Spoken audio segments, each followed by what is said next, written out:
Well, it's hard to believe that we've reached the end of the school year. Some of us will return next semester to continue our studies, but other of us will be graduating and will be going on to new jobs, new research, new endeavors. My friend of mine graduated a year before me, and he came back and he said to us, he gave us this dire news. He said, "It's a final every day out there." So I don't want to discourage our graduates. I'm sure they'll be able to handle that challenge. But all of us are going to be off for new endeavors and new experiences.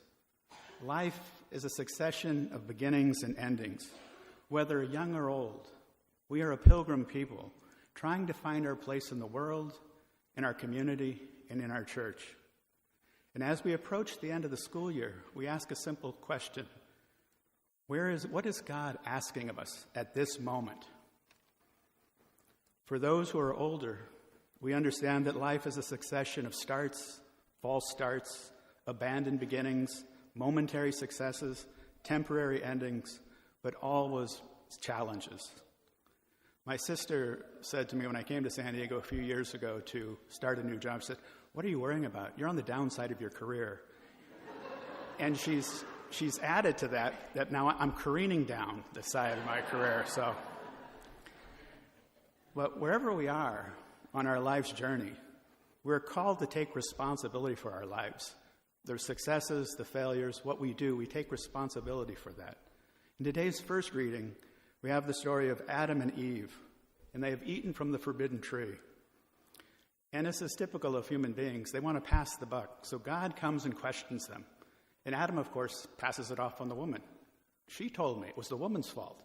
And then he asks Eve about it. And Eve says, "No, it was the serpent. The serpent tricked me. It's the serpent's fault." Now, I think God's reaction is interesting because if a professor was hearing those answers, he'd be saying, "Have you read the syllabus? You should have known what you should be doing." But God doesn't. God blames the serpent as well and punishes the serpent.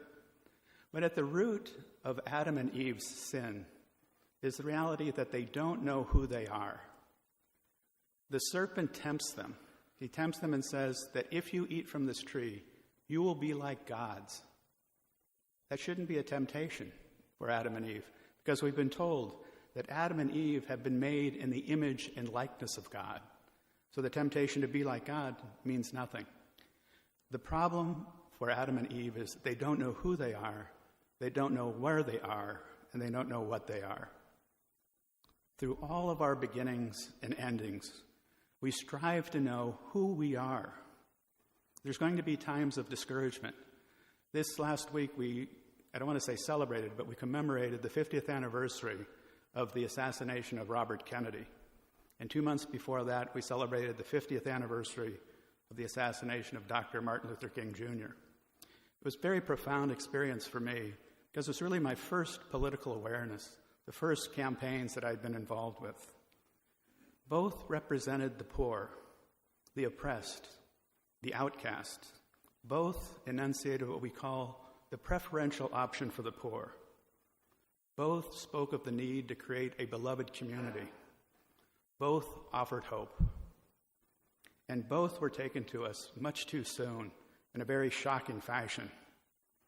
For those who did not live through those times, it might be difficult to realize how devastating these assassinations were.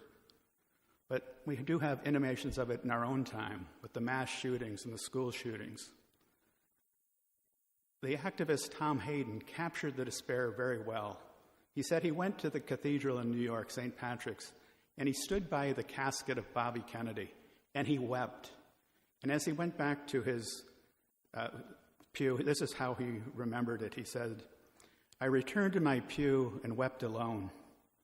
I was crying about Bobby, about the war, about the poor, about fate. I left the cathedral with a hole in my being, filling with bitterness. The month before, it had been Martin Luther King Jr. I felt cold, abandoned. Many of us felt that despair. Many of us continue to feel that despair in the light of all of the traumatic events of the present day. But St. Paul gives us hope in the second reading. He tells us not to worry so much about all of these things. These things are ultimately passing. He says, we're not discouraged.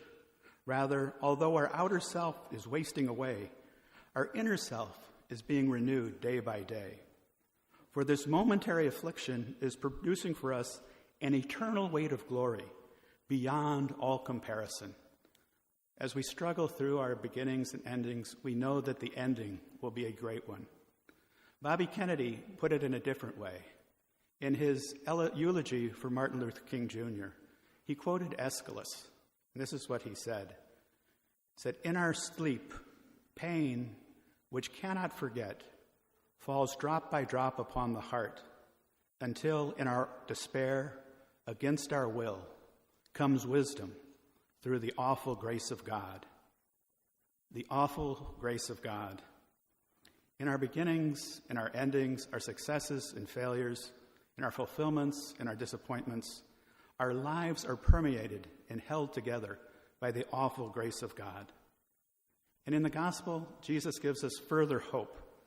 He says, it's kind of interesting, we may not think Jesus is a good guy for family values if we read this gospel.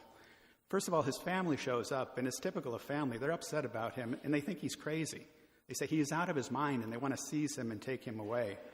And I wonder how many of our graduates are going to have questions with their family when they come home and say, I want to join the Jesuit Volunteer Corps. I want to go to the Peace Corps. I want to study theology. I want to take a gap year.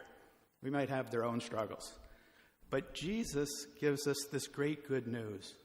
He promises us a community so intimate that it transcends normal family ties. The gospel says, they tell him, your mother and brother and sisters are looking for you. And he answers, who are my brothers and sisters? Here are my brothers and sisters. That includes us. For whoever does the will of God is my brother and sister and mother. And so as we approach the end of the school year, as we pursue our endings and beginnings, we are invited into a community where we know who we are and whose we are. We are beloved sons and daughters of God.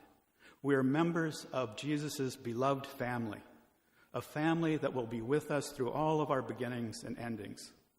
So we cling to our God, to Jesus, who through his awful grace will be with us always, even to the end of the age. And we try to live out the words that Jesus has given us this morning.